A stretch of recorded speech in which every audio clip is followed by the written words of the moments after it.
किसी देश में काशीराज नाम के राजा राज करते थे। उनकी पत्नी का नाम करुणा था। उनका जन्म राजवंश में हुआ था। महल में सुख सुविधाओं की कोई अभाव नहीं था। सेवा के लिए बहुत से दास दासियां थी। उनके चारों ओर सुख ही सुख था।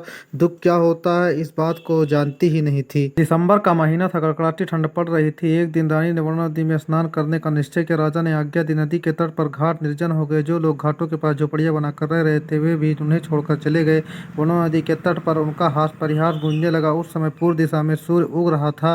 रानी ने अपनी सखियों के साथ नदी की झिलमिल करती धारा में स्नान किया। पानी बहुत ठंडा था। ठंडे पानी में स्नान करने के कारण रानी पूरी तरह से ठिठुर गई और थर थर कांपने लगी। कपकपाते होठों में उन्होंने कहा, मैं ठंड से मर ही जा रही हूँ, जल्दी आग लगाओ और मेरे प्राण बचा लो। रानी की आज्ञा पाकर सखियां पास के जंगल में लकड़ियां लेने जाने लगी।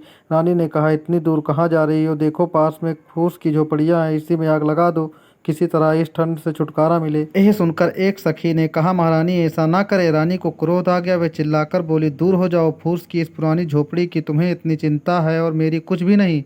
मेरी आज्ञा का तुरंत पालन करो। सखियों ने झोपड़ियों में आग लगा दी। आग की लपटें आकाश छूने लगी। नदी के किनारे खड़े पेड़ पर बैठे हुए पक्षी कोलाहल करते हुए आकाश में उड़ गए।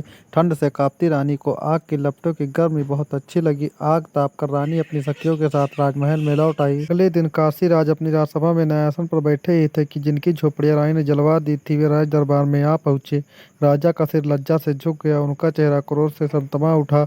राजा ने कहा, रानी तुमने निर्दोष दीन दुखियों के घर जला दिए, ये तुम्हारा कैसा राजधर्म है? यह सुनते ही रानी रूठकर बोली, उन घास फूस की झोपड़ियों के लिए इतना क्रोध कर रहे हैं?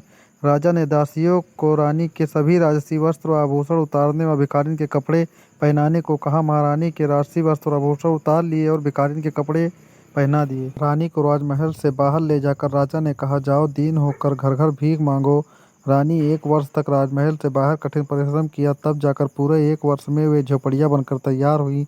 अब रानी को झोपड़ी का वास्तविक मूल्य समझ में आ गया था। राजा उन्हें आदरपूर्वक महल में ले आए। मेरे प्रिय दोस्तों, अगर आप लोगों को एक कहानी पसंद आए तो प्लीज़ इस वीडियो को लाइक, शेयर एंड कमेंट ज़रूर करें और मैं इसी तरह की कहानी आगे भी लेते आता रहूँगा।